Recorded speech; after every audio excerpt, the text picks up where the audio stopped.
आदमी हो जाते हैं सर, कर देंगे सर अगर ऐसे बात है बात, ठीक है ना। अगर 2 आदमी गायब हो जाएगा, नहीं गायब होने के बाद यहाँ पे नहीं कर रहे हैं आप सर, कोई चिमटा यहाँ उठा के नहीं ले गया किसी को, जो बात कर रहे हैं मैंने नहीं उठाया है किसी को। ऐसा है, हॉट सीट लो सीट ठंडा गरम आप तय करिए, जनता जानती है उनको किनके साथ खड़ा होना है। जीत को लेकर कितना कॉन्फिडेंस है? 200%। 100 नहीं 200% जीत को लेकर आश्वस्त हैं प्रशांत किशोर। ये बात कभी बांकीपुर के लिए बीजेपी कहती थी। जो चुनाव एक तरफा समझा जा रहा था, पीके ने उसे कड़ी टक्कर का तो बना दिया। पहली बार चुनाव लड़ रहे पीके का मुंह मीठा होगा या फिर जो होता रहा है बांकीपुर में वही होगा।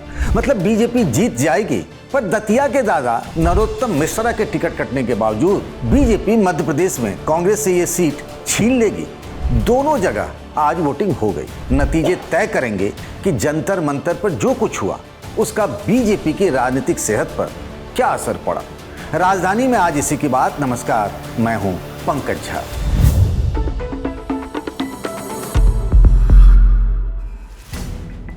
प्रधानमंत्री नरेंद्र मोदी का संसदीय क्षेत्र है वाराणसी। बीते कुछ दिनों से बड़ी तैयारी हो रही थी। सारा प्लान पीएमओ से ही तय हुआ था, मंच सज चुका था। संत रविदास की जयंती के बहाने बीजेपी की तैयारी यूपी और पंजाब के दलित वोटरों को जोड़ने की है। यूपी के मुख्यमंत्री योगी आदित्यनाथ वाराणसी के लिए रवाना हो चुके थे। रवाना तो बीजेपी के राष्ट्रीय अध्यक्ष नितिन नवीन को भी पटना से बनारस के लिए होना था, लेकिन ऐन वक्त पर उनका कार्यक्रम रद्द हो गया। उनकी जगह केंद्रीय मंत्री अर्जुन राम मेघवाल को दिल्ली से भेजा गया। आधिकारिक तौर पर बताया गया कि नितिन नवीन को वायरल फीवर हो गया है, पर कहानी ये है नहीं। कहानी ये है कि बांकीपुर को लेकर कोई रिस्क वे लेना नहीं चाहते, सो वहीं डटे रहे बूथ मैनेजमेंट में। मुकाबले में कोई और होता तो शायद नितिन नवीन को रुकने की जरूरत नहीं पड़ती, पर पीके फैक्टर ने मामला थोड़ा टाइट कर दिया था, सो मैदान छोड़ना आसान नहीं था। वोटिंग से एक रात पहले भी खूब गर्मागर्मी रही। आरोप है कि पुलिस ने जनसुराज के 20 से ज्यादा लोगों को गिरफ्तार किया। बिना कारण दिए उन्हें कहां ले जाया गया और रखा गया है, इसकी किसी को खबर तक नहीं है। मामला बांकीपुर के जक्कनपुर थाने से जुड़ा था, तो पीके कल देर रात घंटों वहां थानेदार के साथ बैठे रहे। आज वोटिंग के दिन भी ये वो कहते दिखे कि यहां बीजेपी नहीं पुलिस चुनाव लड़ रही है, और जहां बीजेपी के खिलाफ वोटिंग हो रही है, जनसुराज के एजेंट को पकड़ा जा रहा, उनके टेबल को बूथ के बाहर से हटाया जा रहा। जो पूरे बांकीपुर में दिख रहा है कि प्रशासन बीजेपी नहीं लड़ रही है, पूरा पुलिस फोर्स लोगों के घरों को जाकर रात से डराया जा रहा है, किसी को पकड़ा जा रहा है। जो प्रशासन से अप्रूव्ड टेबल लगे हुए हैं, यहीं बगल में बीजेपी का टेबल लगा हुआ है, और यहाँ के जो लोग टेबल पर बैठे हुए थे उन सबको पकड़कर पुलिस ले गई है। कुछ जगहों खासकर गोलघर बूथ पर पीके की पुलिस से बहसबाजी के वीडियो भी वायरल हुए। पुलिस का कहना था कि लोग एक जगह इकट्ठा नहीं हो सकते। प्रशांत कह रहे थे कि अगर हमारे वर्कर्स के साथ बदसलूकी होगी तो हम डटे रहेंगे।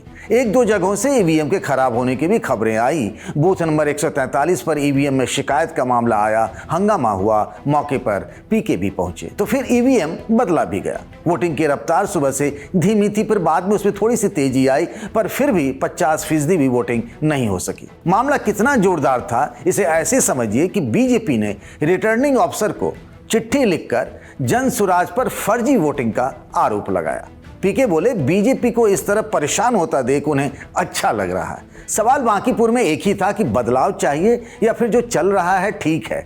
बांकीपुर में कुल 3,80,000 वोटर हैं, जिनमें पुरुष 2 लाख तो महिला करीब 1,80,000 के करीब।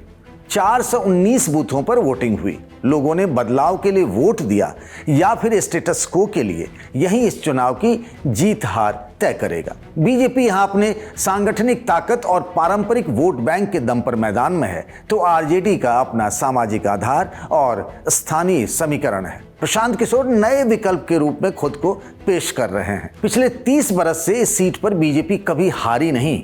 वोट भले इस सीट पर कम पड़ते रहे, मगर बीजेपी हमेशा बड़े मार्जिन से जीतती रही है। यही वजह है कि सम्राट चौधरी, जो बिहार के मुख्यमंत्री हैं, कहते रहे कि हम किसी को खड़ा कर देंगे तो वो जीत जाएगा। पीके ने इसे भी एक बड़ा मुद्दा बनाया कि क्या विधानसभा सीट किसी की बपौती हो सकती है। वैसे बिहार की प्रमुख विपक्षी पार्टी तो आरजेडी है, विदेश से लौटते ही तेजस्वी ने यहां 3 दिनों तक रोड शो किया, पर मुख्य मुकाबला पीके बनाम बीजेपी का ही रहा। पीके लड़े तो जरूर, पर पलड़ा बीजेपी का ही भारी रहा। वैसे कहा जाता है कि उपचुनाव आमतौर पर सरकार का ही होता है, मतलब जिस पार्टी की सरकार हो उसे बढ़त रहती। तो इस हिसाब से दतिया में भी बीजेपी को बढ़त होनी चाहिए। दतिया की पहचान वैसे तो माई पीताम्बरा देवी की वजह से है, पर राजनीतिक रूप से इसे नरोत्तम मिश्रा के कारण सभी जानते हैं।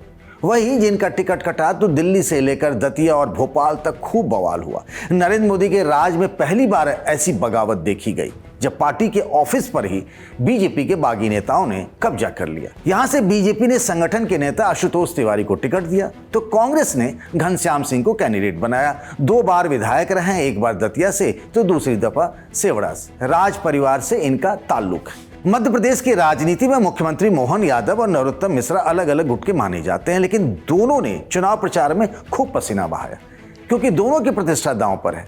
बीजेपी से जो लड़ रहे हैं उनकी हार मतलब मोहन यादव की हार, और अगर ऐसा हुआ तो फिर ये कहानी भी बाहर निकलेगी कि टिकट कटने से नाराज नरोत्तम मिश्रा ने खेल खराब कर दिया।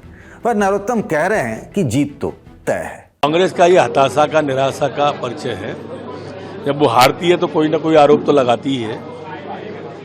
भारतीय जनता पार्टी और भारतीय जनता पार्टी के द्वारा किए गए विकास के पक्ष में मतदान करेगी जनता।